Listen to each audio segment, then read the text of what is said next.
Baik, shalom, damai di hati, terpujilah nama Tuhan kita Yesus Kristus. Bapak Ibu, pelayan khusus yang dikasihi dan diberkati oleh Tuhan kita Yesus Kristus, patutlah kita menaikkan puji dan syukur kehadirat Tuhan Yang Maha Kuasa, oleh karena berkat, kasih dan anugerahnya di dalam kehidupan kita, di mana di sepanjang hari hingga saat ini kita boleh berada di tempat ini, di rumah kudus, di rumahnya Tuhan. Kita boleh lagi melaksanakan Pusapa. Untuk itu kami atas nama Rayon 1 mengucapkan selamat datang dan selamat mengikuti program Pusapa. Kita masuk di dalam doa. Mari kita tunduk kepala, kita berdoa. Ya Tuhan Bapa di surga, puji dan syukur kami naikkan kehadirat-Mu yang kudus di malam ini. Kami sungguh berbahagia, berterima kasih oleh karena kasih dan penyertaan Tuhan di dalam kehidupan kami. Di sepanjang hari hingga di malam ini Tuhan, kami boleh lagi berada di tempat-Mu yang kudus ini. Kami akan melaksanakan program Kusapa. Tuhan, Engkau tolong kami semua, tuntun, pimpin dan sertai kami. Berikanlah kekuatan, kesehatan, Roh Kudus-Mu, agar kami boleh mengikuti Kusapa ini. Dan begitu juga bagi Ibu Pendeta Delsi Natalia Membentuk Angkol yang telah akan membawa materi ini Tuhan. Tuhan, Engkau urapi dia dengan Roh Kudus-Mu. Berikan kekuatan, kesehatan, kemampuan, agar Ibu Pendeta ini dimampukan oleh Tuhan. Dan dia boleh menyampaikan apa yang disampaikan itu benar-benar berasal dari Tuhan dan bukan dari kekuatannya sendiri, namun itu semua oleh karena berkat dan kasih Tuhan. Bapa di surga, seluruh acara ini, acara Kusapa ini di saat ini Tuhan, kami serahkan sepenuhnya dalam tangan Tuhan Yesus. Inilah kami Tuhan, inilah doa kami. Di dalam anak-Mu Yesus Kristus kami berdoa. Amin. Jemaat yang dikasihi dalam Tuhan kita Yesus Kristus, pembacaan kitab kita pada saat ini terdapat dalam kitab Markus, pasalnya yang ke-14, ayatnya yang ke-43 hingga ayatnya yang ke-52. Dengan Lembaga Alkitab Indonesia memberikan perikop Yesus ditangkap. Waktu Yesus masih berbicara, muncullah Yudas, salah seorang dari ke-12 murid itu, dan bersama-sama dia serombongan orang yang membawa pedang dan pentung, disuruh oleh imam-imam kepala, ahli-ahli Taurat dan tua-tua. Orang yang menyerahkan dia telah memberitahukan tanda ini kepada mereka. Orang yang akan kucium, itulah dia. Tangkaplah dia dan bawalah dia dengan selamat. Dan ketika ia sampai di situ, ia segera maju mendapatkan Yesus dan berkata, "Rabi," lalu mencium dia. Maka mereka memegang Yesus dan menangkapnya. Salah seorang dari mereka yang ada di situ menghunus pedangnya, lalu menetakkannya kepada hamba imam besar sehingga putus telinganya. Kata Yesus kepada mereka, "Sangkamu aku ini penyamun? Maka kamu datang lengkap dengan pedang dan pentung untuk menangkap aku? Padahal tiap-tiap hari aku ada di tengah-tengah kamu mengajar di bait Allah, dan kamu tidak menangkap aku. Tetapi haruslah digenapi yang tertulis dalam kitab suci." Lalu semua murid itu meninggalkan dia dan melarikan diri. Ada seorang muda yang pada waktu itu hanya memakai sehelai kain lenan untuk menutup badannya mengikuti dia. Mereka hendak menangkapnya, tetapi ia melepaskan kainnya dan lari dengan telanjang. Demikian pembacaan Alkitab. Salam sejahtera dari Tuhan Yesus Kristus. Shalom. Damai di hati. Bapak, Ibu, saudara-saudara yang dikasihi dan diberkati Tuhan. kita di minggu-minggu atau penghayatan minggu-minggu sengsara Tuhan Yesus Kristus. Setiap minggu kita terus dihantar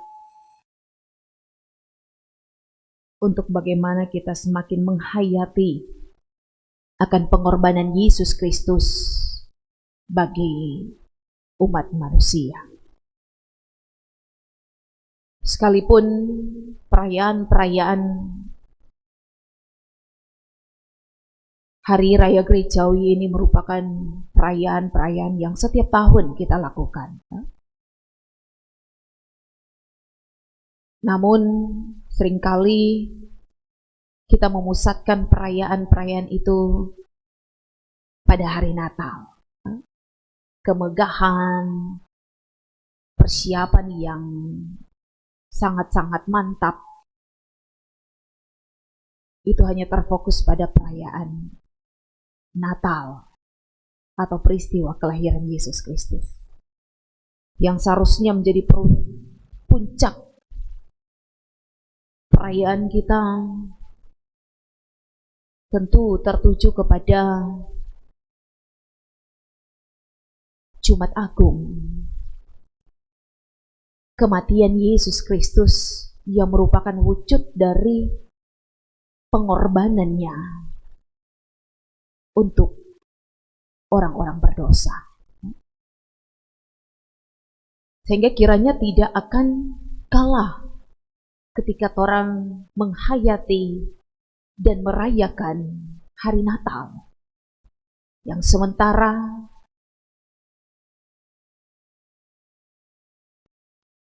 kematian Yesus Kristus adalah satu tindakan yang nyata, yang merupakan inisiatif dari Allah sendiri, yang merancangkan karya keselamatan, sehingga ia mengorbankan anaknya yang tunggal, yaitu Yesus Kristus, untuk datang ke dunia, bukan cuma sekedar jalan-jalan, bukan cuma sekedar melihat-lihat, tetapi ia rela meninggalkan keilahiannya untuk menjadi manusia, manusia yang sengsara, manusia yang menderita, manusia yang rela dicaci maki, dihina, diludahi, dipukuli, dicambuk, bahkan ditimpakan hukuman mati, yaitu mati di kayu salib. Oleh karena itu, maka ketika kita akan memasuki minggu sengsara yang keempat, ada selama 6 minggu di mana kita mempersiapkan bagaimana kita betul-betul menghayati dan mengimani bahwa bukan karena kuat dan hebatnya kita, tetapi sesungguhnya karena cinta Kristus kepada kita semua, sehingga orang ada. Sehingga walaupun penghayatan dan perayaan ini akan lewat, tapi kiranya kematian Kristus ini tidak akan berlalu dengan begitu saja. Nah, karena itu bagaimana kita mampu untuk mewujud nyatakan bahwa betapa kita sangat-sangat mengasihi Tuhan Yesus, yaitu dengan menerima setiap karya penyelamatannya kepada kita semua, sehingga sebagaimana kita ada sampai saat ini, dengan apa adanya kita, apakah itu kita diberkati dengan kekuatan, kesehatan, karir, pekerjaan yang terus mengalami keberhasilan, kesuksesan, memiliki jabatan, ataupun orang boleh terus dikuatkan dikala orang menghadapi berbagai tantangan, pergumulan, ataupun kegagalan, ataupun di saat ketika kita mengalami sakit, tapi orang tetap mampu untuk terus percaya kepada Tuhan. Pastinya ini bukan karena orang, bukan karena kuatnya kita, tetapi semua karena pengorbanan Yesus Kristus. Sehingga ketika kita mengimaninya dengan sungguh-sungguh, maka kita tetap kuat, kita tetap mampu. Walaupun realitanya bahwa kehidupan ini terus berlanjut. Kehidupan ini masih terus berlanjut. Bahwa ada suatu kondisi di mana kita pun akan diperhadapkan dengan tantangan yang luar biasa. Yang bisa saja menggoyahkan, bahkan bisa saja melemahkan iman kita. Atau dalam perenungan di minggu yang lalu, bahwa ketika kita ditampi, ketika kita akan mengalami suatu proses hidup yang katakanlah seperti ditapis, untuk bagaimana pada akhirnya akan menghasilkan satu wujud iman yang murni, melewati tahapan-tahapan pergumulan yang berat, tapi kita tetap menjadi pribadi-pribadi yang terus sungguh-sungguh percaya kepada Tuhan. Dan itu tidak mudah. Siapapun kita itu tidak mudah. Apakah kita akan mempersalahkan keadaan? Apakah kita akan mempersalahkan orang-orang yang ada sekitar kita yang mungkin ketika kita jatuh di dalam dosa, ketika kita tergoda, ketika kita mengalami iman yang terguncang, apakah lantas orang menyalahkan ini dan itu? Oh karena kok mereka, oh karena kok dorang, oh karena kok kita teman. Yang kita kira dia menjadi teman yang baik, tapi ternyata teman yang menjerumuskan, teman yang istilahnya menikam dari belakang, teman yang pura-pura, teman atau sahabat yang hanya mencari keuntungan saja, atau mempersalahkan lingkungan, mempersalahkan keluarga, mempersalahkan orang-orang terdekat, apakah suami, istri, atau anak-anak, atau mempersalahkan salah-salah, ini keadaan yang harus kita hadapi.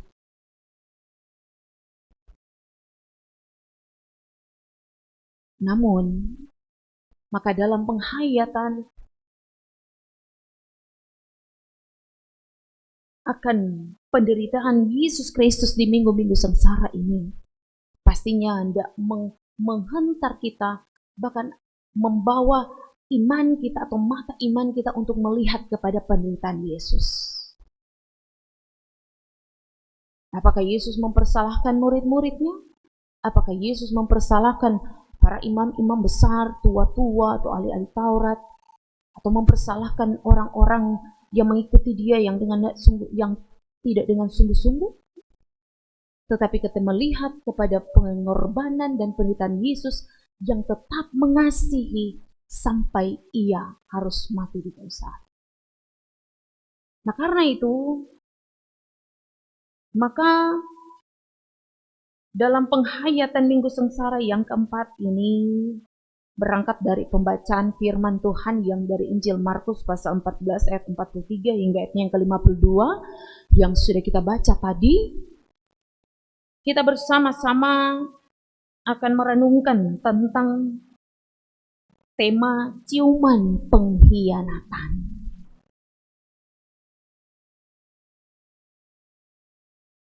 Sepertinya ini menjadi satu hal yang dua kata yang sangat kontradiktif, kan?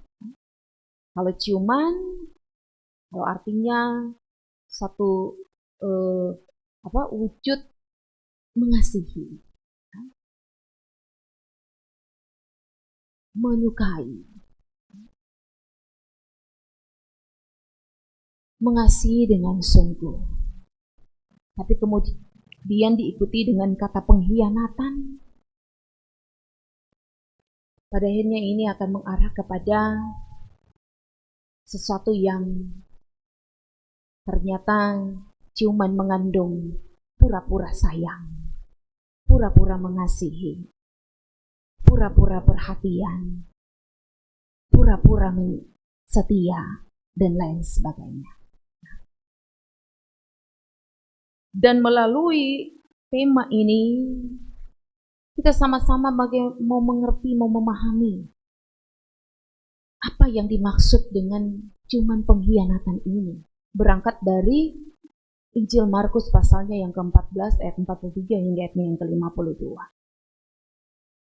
Yang menceritakan tentang Yesus ditangkap.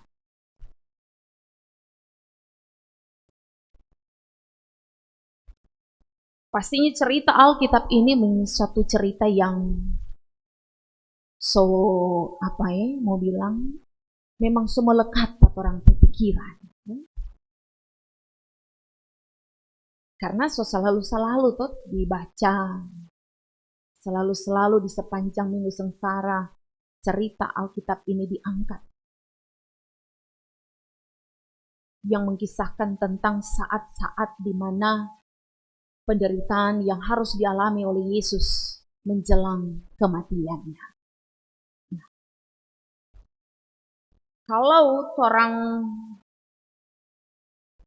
melihat dari Injil Markus itu sendiri bahwa memang kalau dari 4 kitab Injil, Matius, Markus, Lukas, Yohanes, ini Markus ini menjadi Injil yang tertua, khususnya bagi Matius dan Lukas.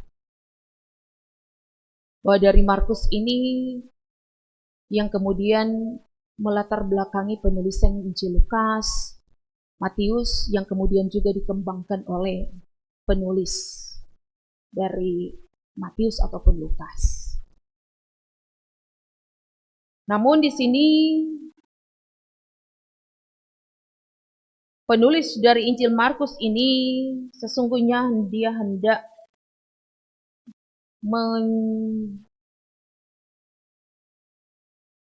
menceritakan tentang kisah pelayanan Yesus. Memang kalau orang lihat juga dari pasal 1, memang langsung dimulai dengan Yesus melayani. Mulai dengan ketika Yesus tidak mempersiapkan setiap karya pelayanannya. Jadi dia tidak menceritakan dari silsilah atau tidak diceritakan dari bagaimana itu Yesus lahir, tapi langsung memfokuskan pada pelayanan Yesus. Nah, pastinya ini juga dalam hubungan ketika penulis dari Injil Markus bahwa dia hendak memberi penguatan kepada orang-orang percaya yang dikala itu di sekitar tahun 60-an Masehi, di mana orang-orang percaya diperlakukan dengan kejam di masa pemerintahan Kekaisaran Romawi, yaitu Kaisar Nero yang dikenal sangat kejam, sehingga bagaimana kehidupan orang percaya yang terus dituntut untuk tetap memiliki iman yang percaya walaupun mengalami suatu kondisi yang sangat-sangat membuat mereka menderita. Tapi di masa-masa penganiayaan, di masa-masa yang berat itu,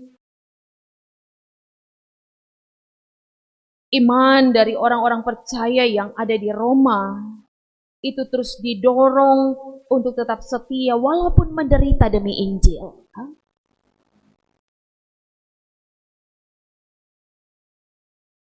Walaupun kondisi kenyataannya bahwa kesetiaan mereka justru diperhadapkan dengan suatu penderitaan yang luar biasa. Sehingga penulis dari kitab Injil ini hendak mengarahkan bahwa lihatlah penderitaan Yesus. Bahwa sampai ia mati, ia menderita. Tetapi ia tetap mengasihi. Ia tetap setia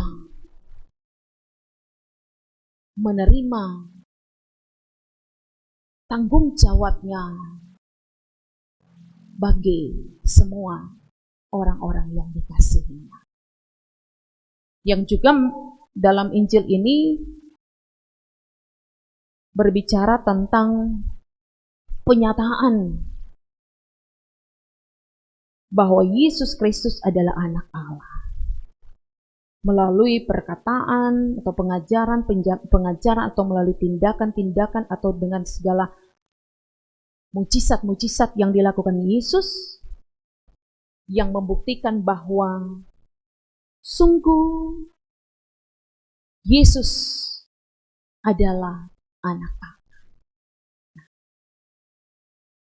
Nah, saudara-saudara, maka ketika kita memasuki pembacaan firman ini yang mengkisahkan tentang Yesus ditangkap. Pada waktu itu, Yesus yang ketika ia mengajak 3 muridnya, kalau orang baca di pasal sebelumnya, di ayatnya yang ke-32 hingga ayat 42, di situ dia mengajak Petrus, Yakobus, dan Yohanes ketika ia hendak berdoa di Taman Getsemani. Yesus merasakan bahwa saatnya sudah hampir tiba, sehingga ia pun mempersiapkan. Ini kan menunjukkan sisi kemanusianya, bahwa itu perasaan-perasaan manusia ketika sudah mengetahui bahwa saatnya sudah akan tiba, penderitaannya itu akan dimulai. Manusia pastinya akan merasakan apa? Takut, khawatir, cemas. Tapi apa yang dilakukan oleh Yesus adalah dia datang berdoa di satu taman yang disebut Getsemani. Dan selesai ia berdoa,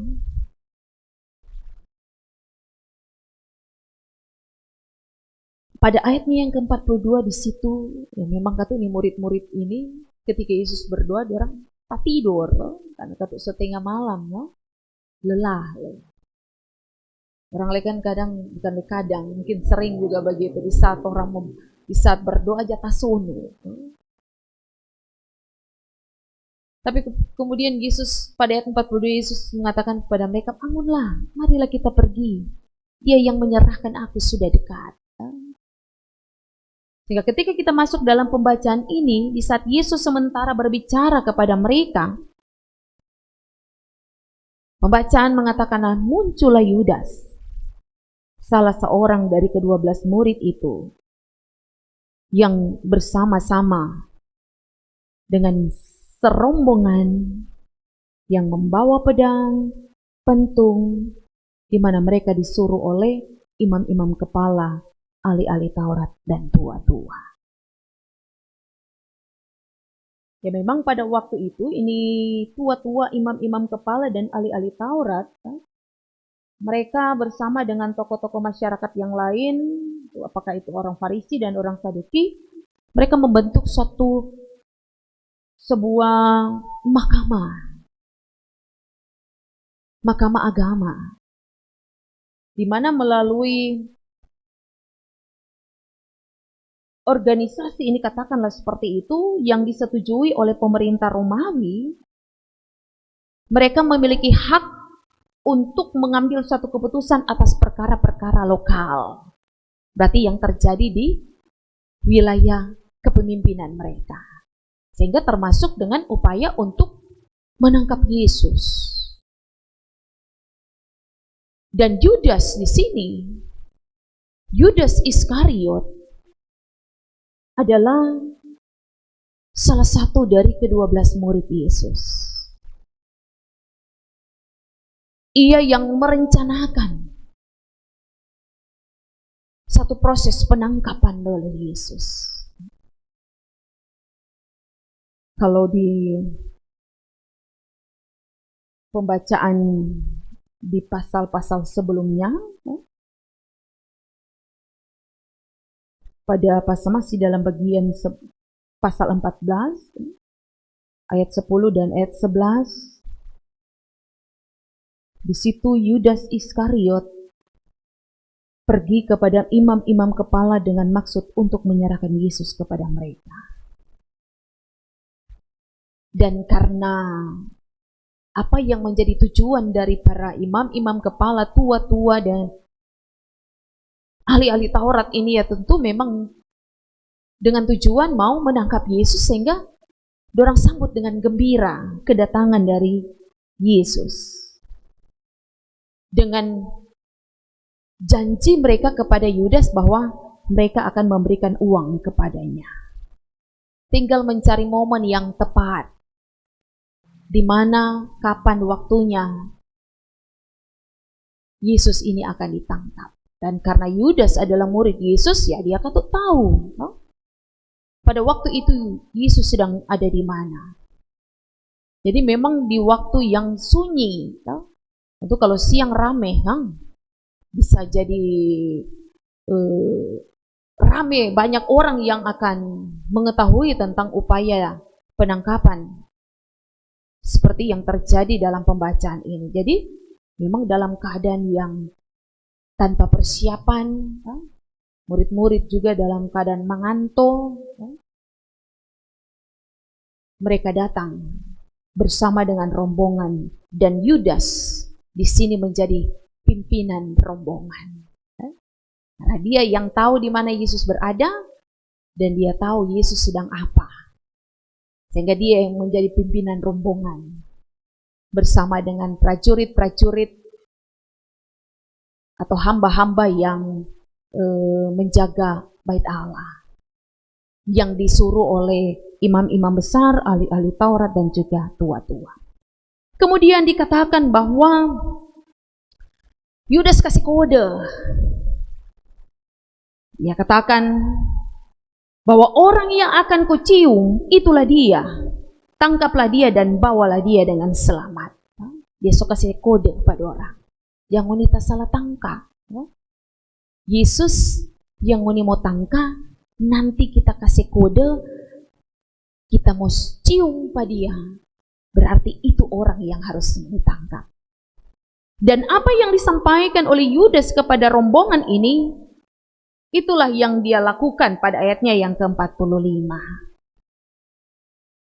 Bayangkan kamu tuh hati ini dari Yudas ini. Sedengan membawa rombongan yang mau menangkap Yesus dengan segala hati yang soalnya tidak betul, munafik. Bayangkan kan, tadi saya katakan cium ini merupakan satu ekspresi mengasihi, menyayangi.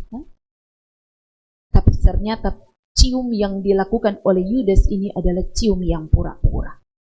Ciuman pengkhianatan sebagaimana tema perenungan kita. Ia berkata lagi kepada Yesus, Rabi, sapaan. Sapaan yang artinya ini mau menunjukkan hubungan yang dekat. Memang dekat, murid Yesus, yang selama ini ada ikut sama-sama di Yesus melayani selama 3 tahun, punya hubungan yang tentunya tidak sama dengan yang lain-lain. Selalu kemana saja Yesus melayani, tentu dorang selalu ikut karena Yudas ini adalah murid. Sapaan Rabi yang lalu mencium dia. Atau kalau orang yang baca sekarang kan tuh perasaan marah kan, tuh bukan main kan Yudas nih dia. Sampai hati sudah ada perasaan.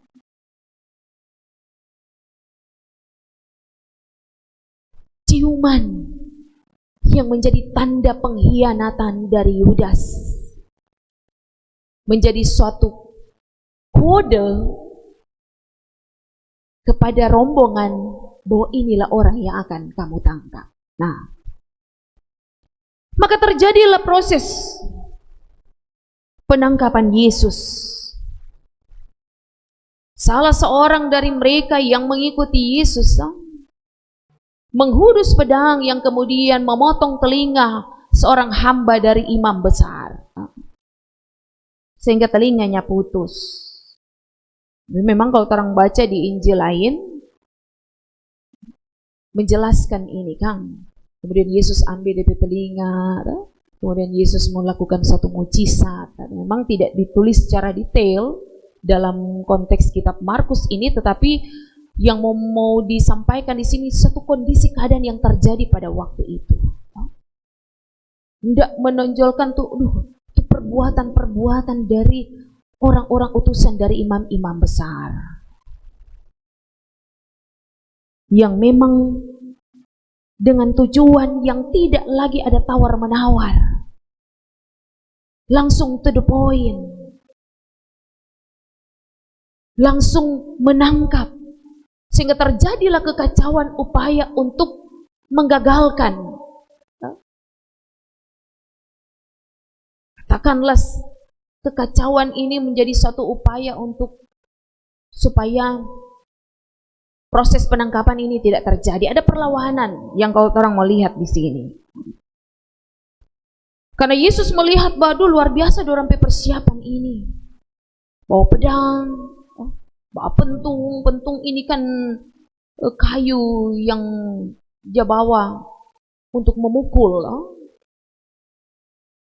Sang kamu, Yesus katakan bahwa sang kamu, aku ini penyamun, maka kamu datang lengkap dengan pedang dan pentung untuk menangkap aku.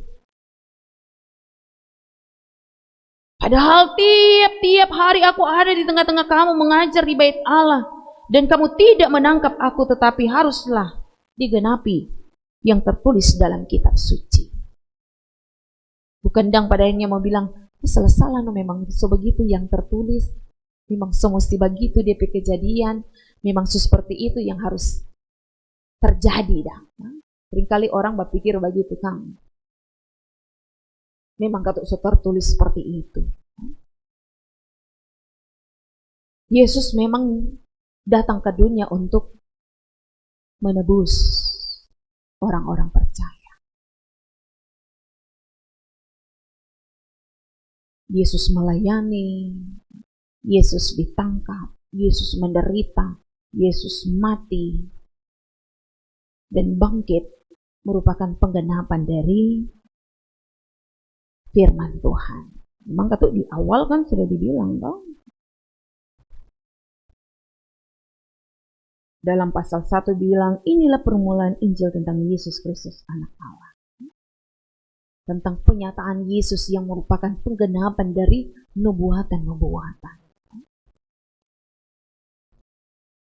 Tapi kan ini bicara tentang orang-orang yang mendengarkan firman. Bicara imam-imam besar, ahli-ahli Taurat, tua-tua. Ini kan adalah tokoh-tokoh agama, pemimpin-pemimpin agama. Jadi itu segala nubuatan firman ini kan dorang yang dah baca-baca, dan kemudian dorang yang ajar-ajarkan Pak jemaat. Tapi asito tuh hati penuh dengan apa Pak? Iri, dengki, marah, cemburu, merasa semua kalah dorang populer ini dari Yesus. Jangan-jangan Yesus semua rampas dorang pe pengikut-pengikut. Jangan-jangan nanti dorang senyanda ada lagi pengikut. Ini, padahal ini firman ini nubuat-nubuat dari nabi-nabi kan ini yang terus-terus dorang baca-bacakan kepada jemaat. Termasuk juga tentu nih hamba-hamba, orang-orang yang datang sebagai rombongan ini kan dorang kan penjaga-penjaga di bait Allah. Dengar-dengar tuh firman. Ya. Tapi karena sudah dihasut, sudah dipengaruhi, yang kemudian juga patuh kepada atasan, jadi mesti laksanakan tuh tugas yang dimandatkan.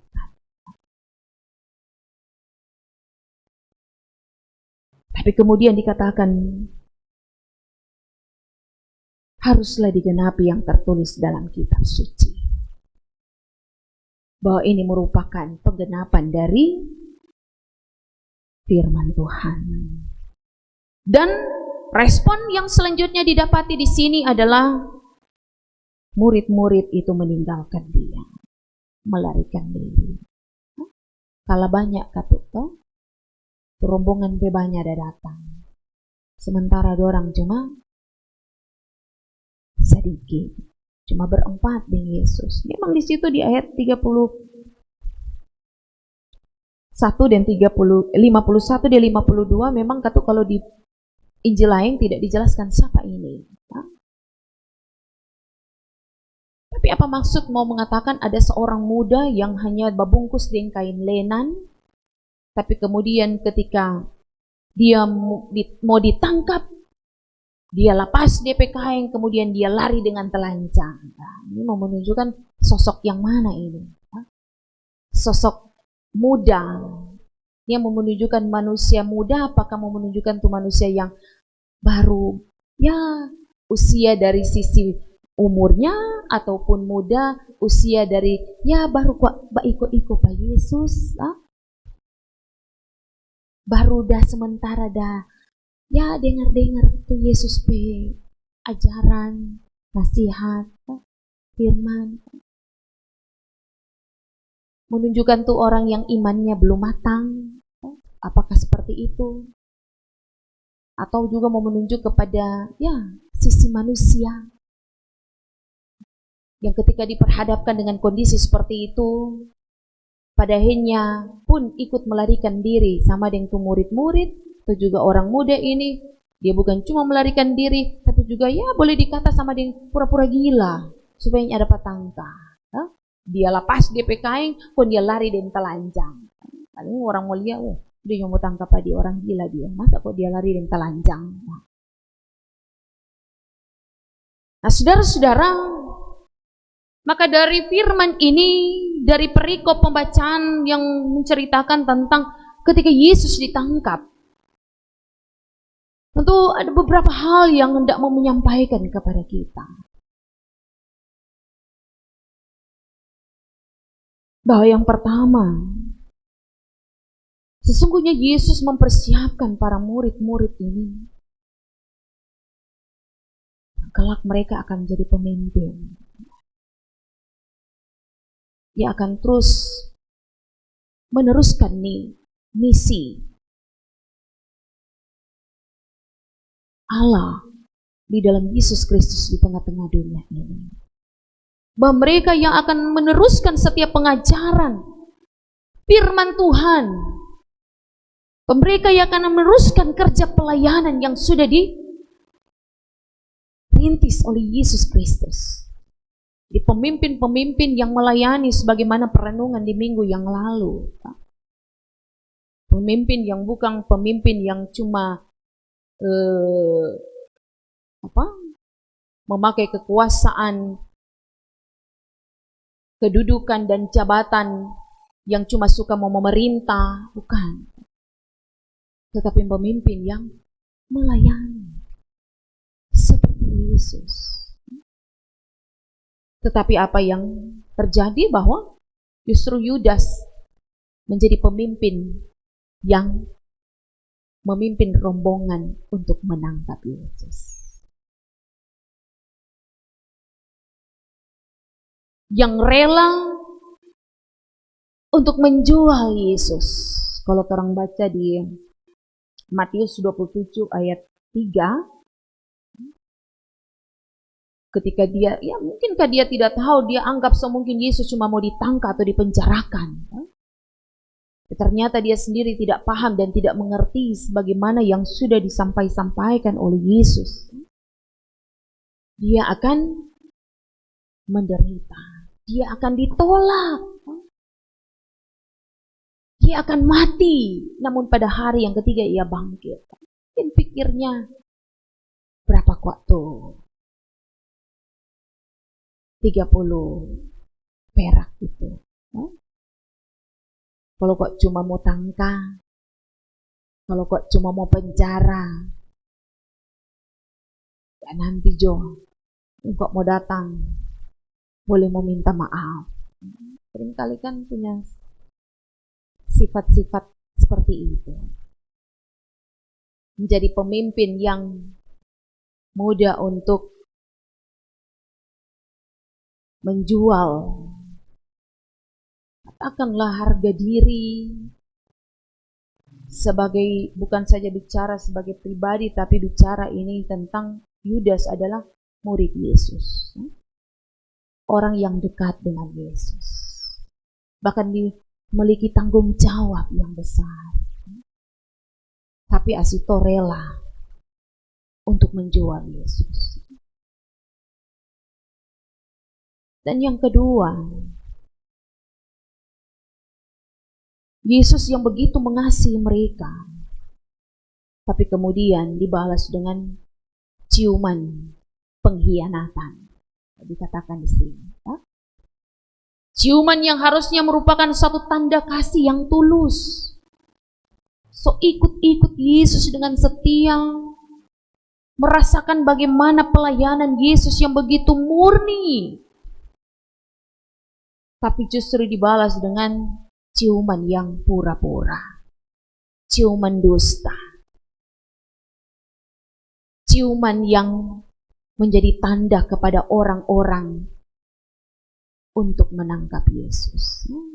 Jangan hal ini juga terjadi dalam kehidupan kita orang percaya. Jadi yang di awal tadi saya katakan, jadi pemimpin yang harus menjadi pemimpin yang melayani, pemimpin yang menjadi contoh dan teladan, pemimpin yang mengayomi. Dia berangkat dari pola teladan Yesus. Yesus memimpin, Yesus adalah raja, raja di atas segala raja. Tetapi dia melayani manusia. Bahkan pelayanannya sampai dia harus mati di kayu salib. Tapi apa yang dilakukan oleh manusia, ternyata tugas menjadi pemimpin dapat mudah juga ternodai dengan tawaran-tawaran materi. Ini juga bicara jabatan, bicara kedudukan, harta, kekayaan, dan lain sebagainya yang pada akhirnya itu dijual. Yang kedua, ini menjadi satu ciuman yang berkhianat, pura-pura mengikut Yesus. Di mulut bilang setia, di mulut bilang kita mengasihi, tapi ternyata hanya pura-pura kote. Karena tidak dengan tulus, dengan sungguh-sungguh, masih senang melakukan hal-hal yang jahat di mata Tuhan. Masih suka melakukan perbuatan-perbuatan yang tidak berkenan di hadapan Tuhan. Ini kan ciuman menunjukkan tuh mengasihi Yesus dengan setia, mengikuti Dia dengan setia. Tapi ternyata mengikut Yesus dengan setia itu tidak terwujud dalam kehidupan sehari-hari. Karena masih sulit meninggalkan segala kebiasaan-kebiasaan yang lama yang masih hidup di dalam dosa. Dan yang berikutnya, Yesus tidak menuntut bahwa kita harus melakukan suatu pembalasan, persiapan dalam menggagalkan apa yang dilakukan oleh murid Yesus di sini dengan menghunus pedang, memotong telinga seorang hamba dari imam besar. Dalam arti ya mungkin dari orang sendiri menganggap bahwa sikap membela kan. Terkadang melakukan satu pembenaran diri, kita membela Kita berada di posisi yang benar. Tetapi Yesus tidak menginginkan bahwa pembelaan itu padanya membuat kita melakukan suatu perbuatan yang jahat. Akhirnya apa? Kejahatan dibalas dengan kejahatan akan membuahkan atau melahirkan kejahatan. Tetapi Yesus tidak mengharapkan itu. Walaupun justru orang menganggap Yesus seorang penjahat, walaupun orang menganggap bahwa Yesus menjadi orang yang layak untuk ditangkap, padahal kalau secara hukum, orangnya tidak bisa langsung menangkap Yesus karena tidak ada perbuatan jahat yang dilakukan pada waktu itu. Yesus sedang berdoa. Yesus tidak melakukan satu keonaran. Tapi karena dengan keinginan yang sudah bulat, yang tidak lagi berubah, maka bicara tentang patuh kepada pimpinan ini kan, nih orang hamba-hamba imam besar ini, tapi juga mau bilang bahwa orang sendiri yang pada akhirnya terjangkit dengan segala kejahatan yang dilakukan oleh imam-imam besar. Jadi dia bajangke ini nih. Terus segala perasaan hati yang jahat, hati yang iri, hati yang dengki, hati yang nyadak betul ini bisa menjangkitkan kepada orang lain.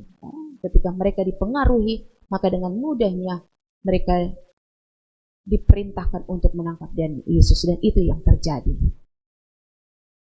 Dan hal yang keempat, yang terakhir ini ada sikap seorang yang dikatakan seorang muda. Apakah ini menunjuk kepada penulis Injil Markus? Atau menunjuk kepada yang saya katakan tadi, muda? Muda, apakah usianya yang masih muda, atau bicara muda, oh kita kok masih baru ikut Pak Yesus?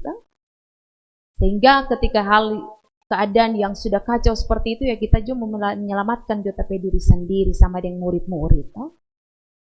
Murid-murid menunjukkan dorang yang pertama-tama ada ikut Pak Yesus.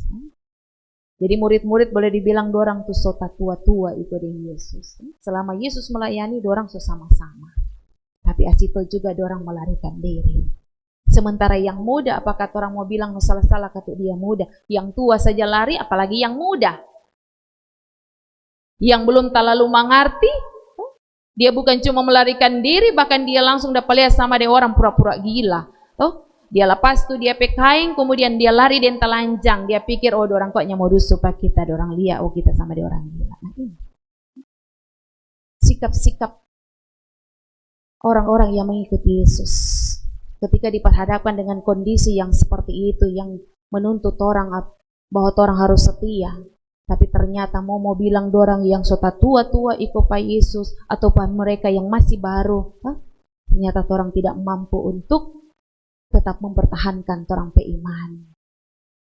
Kalau orang cuma mengandalkan tuh orang pikiran, dan orang hanya mau menyelamatkan orang diri, pada akhirnya orang tidak mampu menyelamatkan orang diri.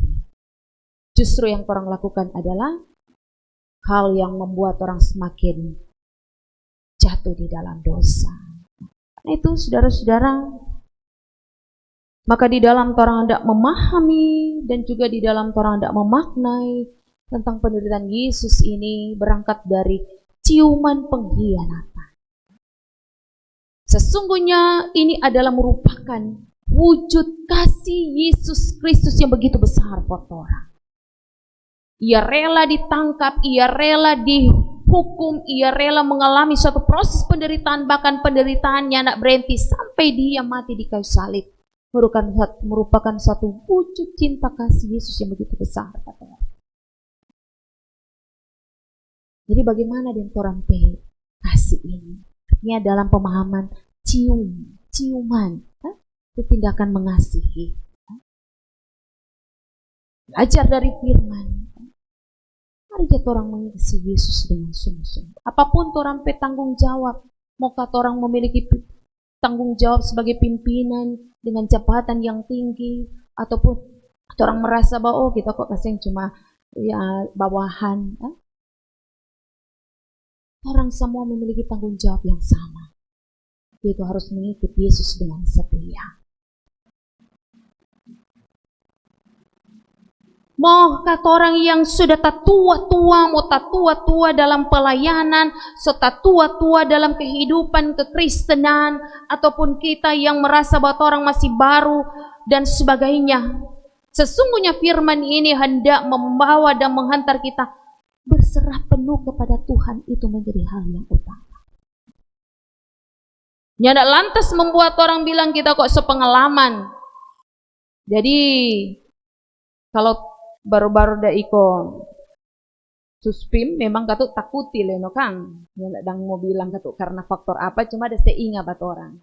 Ini dalam rangka refresh dah bilang bat orang. Jangan-jangan karena orang rasa orang sependeta, hele mau pimpin ibadah orang so nyanda ja berdoa, hele baca Alkitab pun so nyanda. Karena berpikir Alkitab itu orang so baca dari Kejadian sampai Wahyu. Jadi so tidak ada lagi persiapan. Orang anggap dengan kemampuan orang, kecakapan orang, dengan segala pengalaman yang orang miliki, orang anggap orang boleh kuah, bisa. Tapi apa artinya? Padahal orang melayani oke, mantap, gagas sekali leh. Tapi yang Tuhan lihat bahwa ada DP iman ini sunyak betul. DP iman ini sebenarnya so bagoyang, cuma dapat lihat di penampilan gagah. Jadi sesungguhnya bagaimana orang harus terus dekat dan melekat dengan Tuhan menjadi hal yang utama. Karena pada akhirnya ketika orang akan diperhadapkan dengan suatu keadaan yang mengguncangkan orang iman, firman menjadi contoh. Bahwa bisa saja orang menjadi orang yang melarikan diri. Larikan diri, lari terdiri-diri. Atau ada yang lari pura-pura tidak tahu, pura-pura gila, pura-pura tidak sadar. Sementara yang Tuhan tahu itu bukan hanya hal yang dilihat orang, tapi hal yang ada di dalam orang hati dan orang pikiran, apa sungguh-sungguhnya Anda. Hingga walaupun orang diperhatikan dengan pergumulan, dengan penderitaan, mungkin kata orang anggap tuh rupanya tidak keluar-keluar, atau tidak selesai-selesai. Akhirnya orang lari ke sana. Kalau di sana juga tidak dapat menolong, pergi ke sana. Akhirnya ke sana kamari, tak bingo-bingo.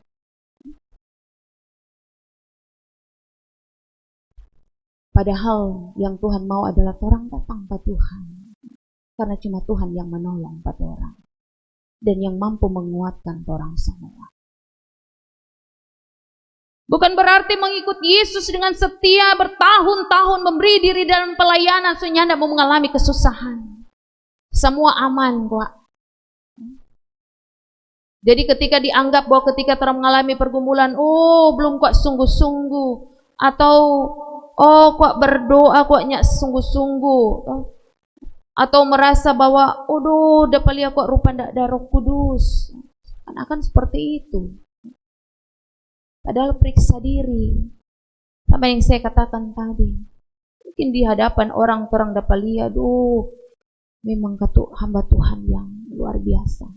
Mari yang Tuhan tahu, itu orang hidup pribadi. Sehingga tidak ada lagi itu persiapan yang baik-baik. Sehingga tidak ada lagi itu waktu dengan Tuhan secara pribadi. Tidak ada lagi itu waktu doa, tidak ada lagi itu waktu baca firman. Ya, apapun di saat orang mengalami pergumulan, ya mudah saja orang jatuh. Bahkan bisa saja orang melarikan diri. Jadi DP persoalan di sini adalah bukan berarti ketika orang mau mengikut Yesus orang kehidupan ini senang terus. Jadi ketika diperhadapkan dengan pergumulan yang besar, berarti doa di sini kurang mantap. Pelayanan di sini kurang apa yang mau bilang? Kurang kuat. Akhirnya mencari-cari lagi, pindah-pindah lagi. Sementara yang bersama-sama saja dengan Yesus yang baru habis sama-sama berdoa ini, tiba-tiba tuh pergumulan datang. Mau bilang tanpa persiapan, mau persiapan apa yang orang mau baking? Nyanda bawa pedang, persiapannya nyanda bawa pentung, atau nyanda persiapan mau bilang cukup Yesus sudah bawa semua tuh murid-murid. Kenapa kok cuma orang 3 Petrus, Anda sedang Yakobus no, cuma sadiki kalah kata no. Apakah persiapan seperti itu? Bukan. Persiapan yang orang lakukan adalah sungguh-sungguh melekat dengan Yesus. Berserah pada Tuhan. Mau susah, mau senang, orang mesti ikut Yesus. Mau ada pergumulan, mau ada penderitaan, ataupun juga dalam keadaan senang, bahagia, orang mesti ikut Yesus dengan sungguh-sungguh. Kadarnya harus 100%. Mau senang, mau susah, atau mau sakit, atau mau sehat, tuh ikut Yesus, kadarnya harus 100%. Tidak berkurang, harus secara total, supaya yakin dan percaya bahwa orang mampu untuk menghadapi berbagai-bagai kenyataan hidup ini. Dan di minggu-minggu sengsara ini bukan berarti orang mau sengsara, bukan, tapi melihat memandang kepada sengsara Yesus Kristus sesungguhnya untuk mendatangkan sukacita kekal buat orang semua. Jadi kalaupun orang hanya ada menghadapi berbagai-bagai kesusahan, setia juga Yesus. Lakukanlah tuh Tuhan perintah buat orang semua. Apapun itu tugas dan tanggung jawab, baik dalam pelayanan kita, dalam ruang pelayanan gereja ataupun kemana saja Tuhan utus orang pakai torang, melalui torang pekerjaan, melalui torang pejabatan, mari torang pakai itu untuk tetap menunjukkan bahwa kita cinta Yesus dengan sungguh-sungguh. Kiranya melalui materi ini, melalui pengajaran atau proses pembelajaran kita yang boleh pernah ikuti sama-sama di saat ini akan memberi penguatan-penguatan iman dan semakin memotivasi kita untuk terus mengasihi Yesus dengan sungguh-sungguh. Tuhan memberkati kita semua. Demikian dan terima kasih.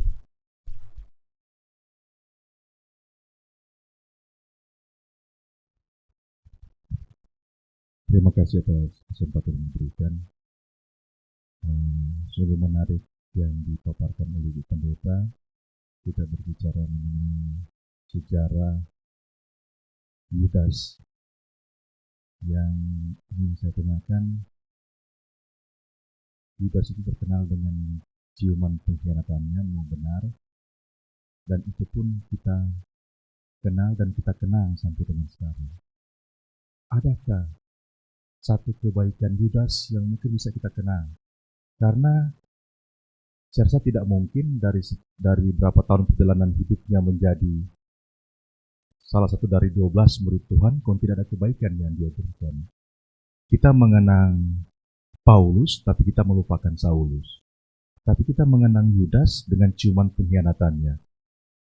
Sedangkan kalau saya baca di kitab Yohanes, mungkin bisa mengupas bahwa Yudas itu adalah orang yang paling dipercaya oleh Tuhan di antara 12 murid Tuhan Yesus. Karena dia boleh dikategorikan sebagai diaken kalau tidak salah, karena dia ditugaskan untuk memegang uang kas. Jadi ada suatu keistimewaan dari Yudas yang mungkin boleh kita kenang selain dengan penciumannya. Adakah yang seperti itu? Karena seringkali ketika kita berbuat kejahatan ataupun hal-hal yang berbau dengan pengkhianatan, kita pun akan mengatakan, jangan jadi Yudas-Yudas masa kini. Ini kita pun tidak pernah mempertanyakan kenapa Yudas yang dipilih, kenapa bukan Simon Petrus yang dipilih, itu memang hak dari Tuhan sendiri.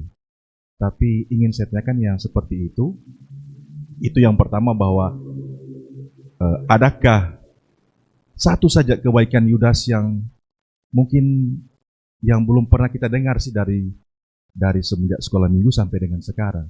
Yang saya dengar di doktrin-doktrin terus dari sampai sekarang, bahwa Yudas itu yang berkhianat kepada Tuhan. Itu yang pertama. Yang kedua, mungkin ciuman, ini sharing saja, mohon maaf kalau keliru. Mungkin ciuman pengkhianatan itu tidak dalam bentuk penciuman, tidak dalam bentuk ciuman seperti yang dilakukan oleh Yudas untuk mengkhianati Tuhan, tapi juga setiap hal yang mungkin yang orang tahu bagaimana untuk jadi setia kepada Tuhan, tapi orang berpaling daripadanya. Mungkin seperti sekarang ini, kalau para pelayan khusus tahu bahwa ada kegiatan acara kusapa, tapi mungkin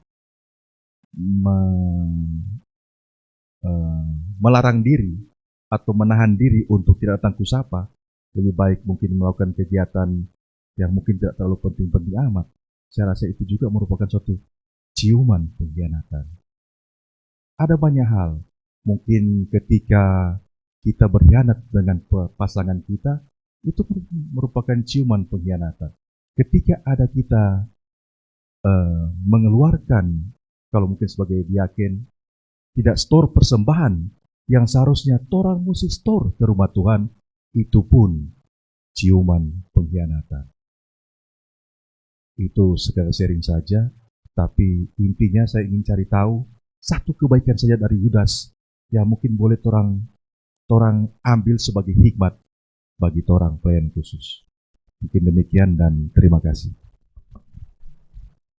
Ya, memang Katu, kalau pada akhirnya Yudas itu menjadi sosok yang mengkhianati Yesus kan, dan itu populernya seperti itu. Namun pastinya dengan iman kita selalu percaya bahwa siapapun kita, Tuhan pakai kita untuk menjadi berkat. Baik dalam pelayanan atau di mana saja kita pergi dan berada. Maka dengan iman juga kita percaya bahwa ketika Yesus memilih ke-12 murid, termasuk Yudas, Tuhan mau pakai dorang untuk menjadi berkat. Walaupun pada akhirnya di setiap ayat selalu mau menjelaskan bahwa Yudas ini baru di awal bapilih Yudas murid Yesus, selalu ada penjelasan di situ Yudas Iskariot yang mengkhianati Yesus. Tapi dalam hal ini orang melihat bahwa ini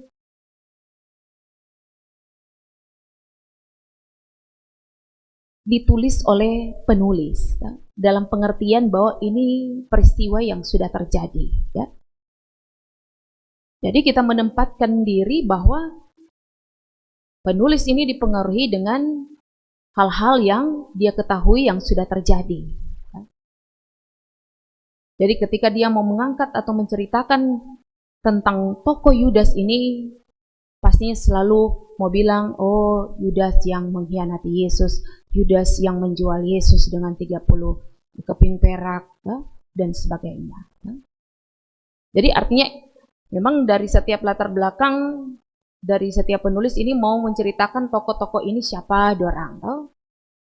Memang tidak dijelaskan, tapi ada hal yang ketika Yesus ditangkap, ya, kalau orang baca dalam Matius 27 ayat 3, pada waktu Yudas yang menyerahkan dia melihat bahwa Yesus telah dijatuhi hukuman mati, menyesallah ia. Ini kalau dipertanyakan hal baik apa, yang pasti dalam pelayanan sepanjang ketika Yesus mempercayakan dia, kan orang kenal, oh Yesus Yudas ini seperti bendahara, ya, yang mengelola keuangan. Ketika sama-sama melayani, pasti ada hal baik yang dilakukan. Ya. Tapi ada contoh konkret yang tentunya orang bisa dilihat di sini. Tadi kan kita bilang, Yudas dalam pikirannya dia berpikir, oh dapat angka, cuma penjara. Oh. Tapi ketika ayat 3 ini bilang, di saat Yudas melihat bahwa Yesus dijatuhi hukuman mati, jauh dari yang dia pikirkan. Ketika dia menyesal, dia dengar Yesus dihukum mati, tentu dia menyesal. Ini merupakan satu hal penyataan bahwa dia tak pikir kalau Yesus kote dorang pe tujuan mau hukum mati. Kita kalau mau bilang kita kira kok dia cuma mau tangkap penjarakan. Kemudian nanti dia bebas. Seperti itu.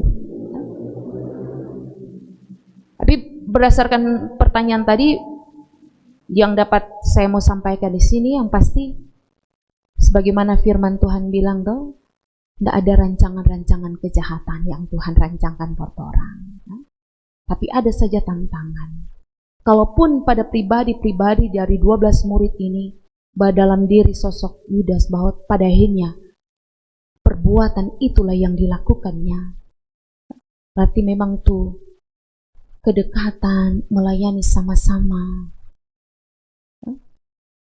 Setiap pengajaran yang didengar, bahwa ternyata tidak menjamin dia yang pada akhirnya dapat merubah tuh DP sifat dan karakter. Dan ini juga tentu menjadi tanda buat orang semua. Jangan-jangan ketika orang ikut Yesus menjadi hambanya, melayani, ternyata yang Tuhan dapati orangnya tidak lia. Orangnya lia-lia. Sama dengan sikap yang dilakukan oleh Yudas kan, orang kan ingin tahu, tuh DPW tamang-tamang kan ingin tahu apa nih yang Yudas datang-datang kongsun atau cium, no? Yang tahu kan tuh rombongan yang mau menangkap Yesus, dia yang bilang, dia yang kita mau cium, dia yang mau tangkap. No? Tapi di hadapan orang lain kan, orang anggap bahwa bahaya-bahaya nih Yudas, no?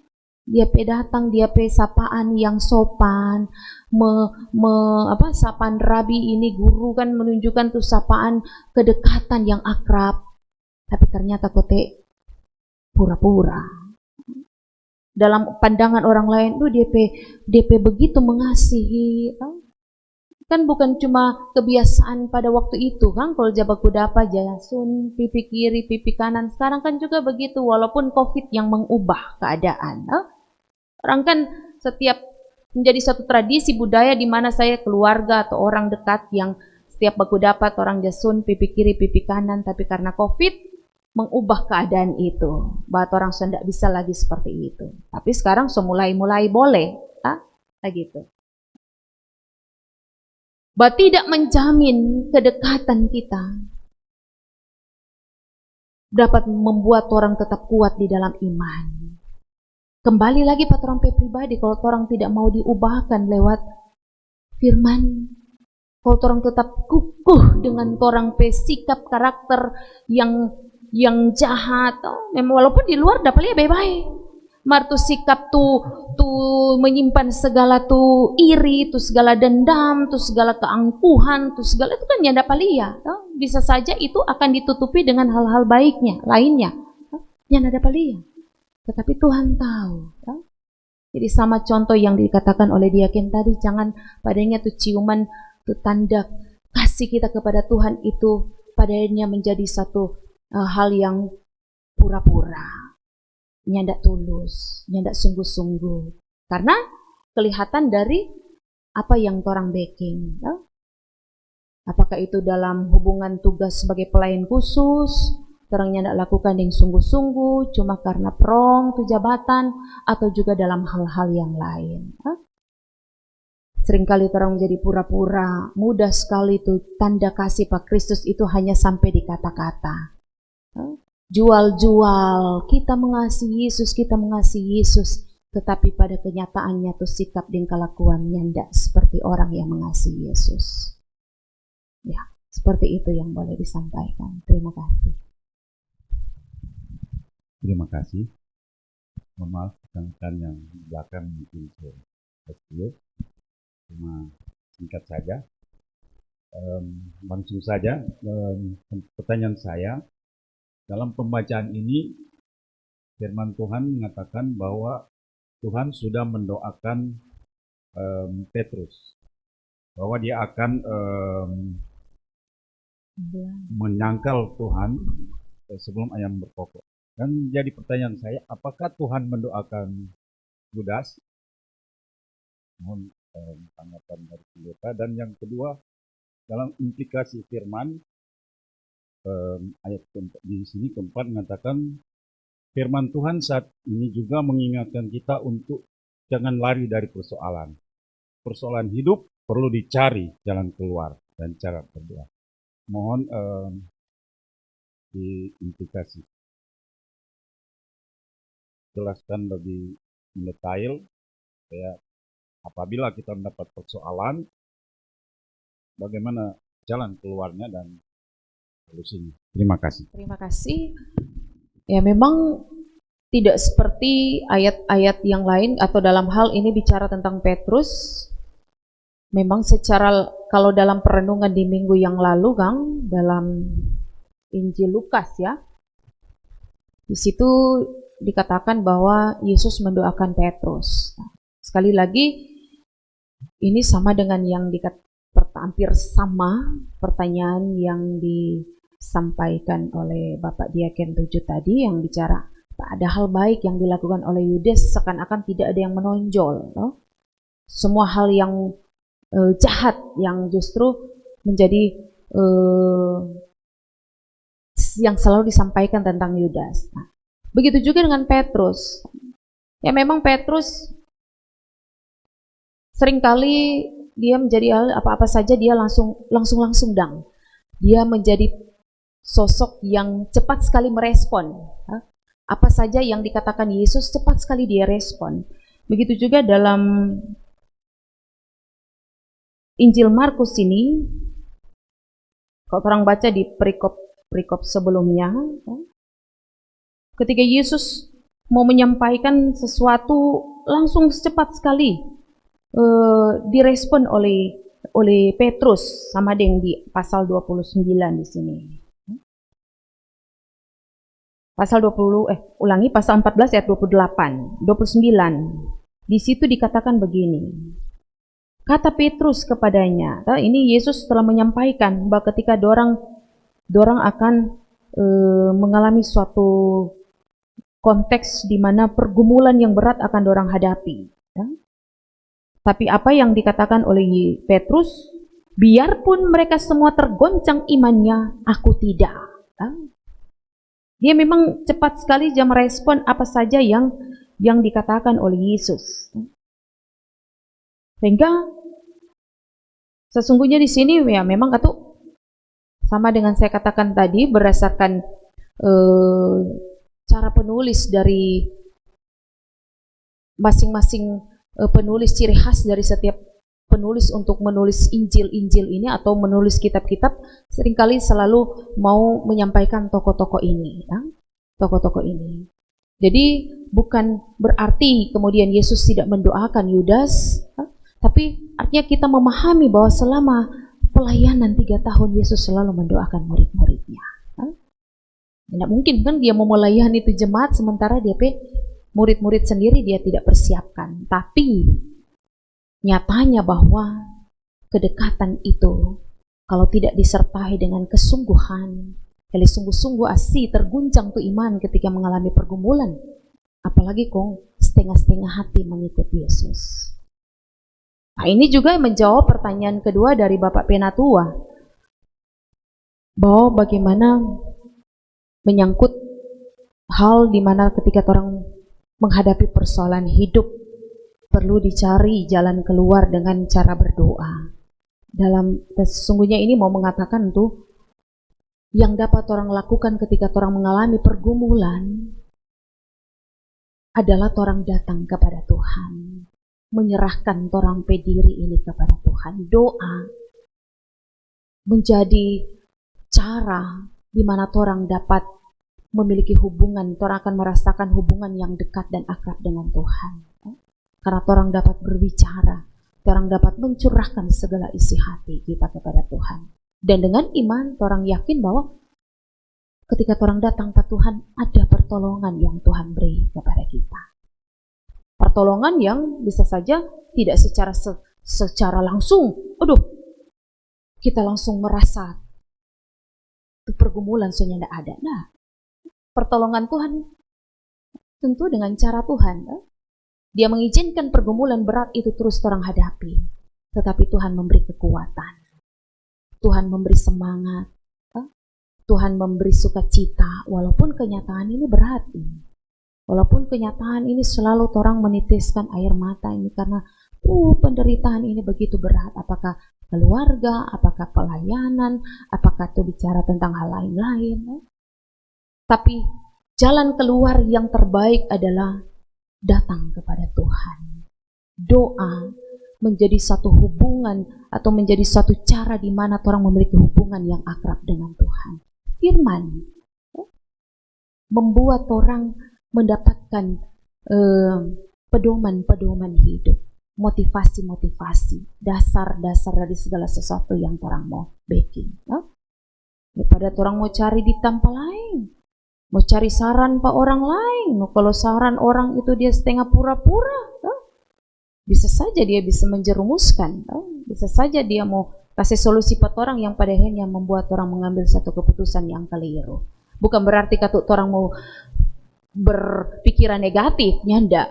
Tetapi di sini mau bilang yang utama dan pertama yang orang mau backing adalah datang pada Tuhan. Dan yakin dengan iman bahwa ada saja cara yang Tuhan mau buat. Dia mau kerjakan, menolong orang. Bukan saja mau hapus tuh pergumulan, bukan. Tapi cara di mana dia akan membuat orang mampu menghadapi pergumulan dengan iman yang tetap kuat dan kokoh. Demikian, terima kasih. Mari berdoa.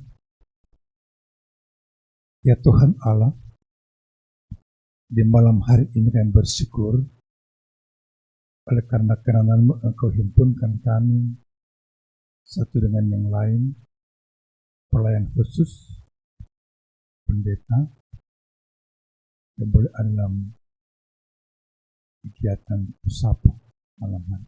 di saat ini. Berkati kami semua dan setiap kerja, tanggung jawab dan pelayanan kami.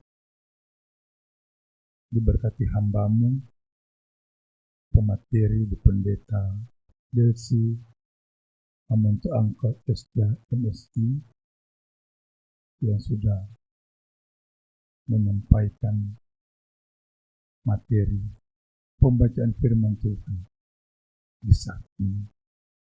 Diberkati di pendeta, diberkati keluarga Amanto Angkot, anak-anak kasih mereka. Dipakai oleh Tuhan dimanapun hamba ini pergi dan ada dalam kehidupan pribadi, keluarga, dan dalam pelayanan.